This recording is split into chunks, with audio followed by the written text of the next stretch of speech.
President Obama has just arrived in Chicago tonight, where he is preparing to deliver his farewell address.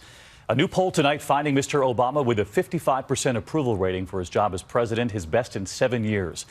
That same poll on Donald Trump tonight finding that 51% of Americans disapprove of how he's handling his job as president-elect. That same number viewing him unfavorably. ABC's Tom Llamas live in Chicago tonight, where the president will speak a short time from now. Hey, Tom.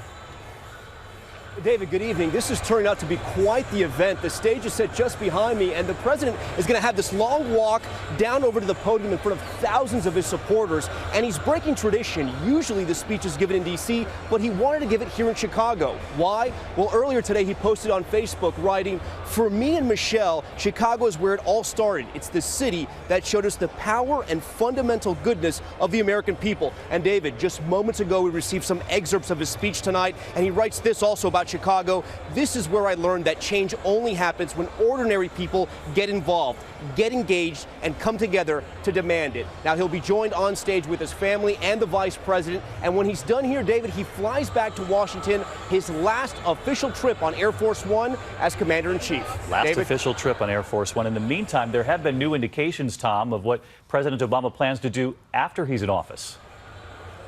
That's right, David. The president has said if Hillary Clinton won, he'd basically give her the keys and just leave. But now he feels a responsibility to help elected Democrats to help rebuild the DNC. And privately, in other reports, he said if President-elect Trump does anything he vehemently opposes, he will not sit on the sidelines. David? All right, Tom Llamas in Chicago. Tom, we'll see you just a short time from now. ABC News will be carrying the president's farewell address live tonight, 9 p.m. Eastern, right here on ABC. We also have President-elect Donald Trump's first formal news conference. That's tomorrow morning, also right here on ABC.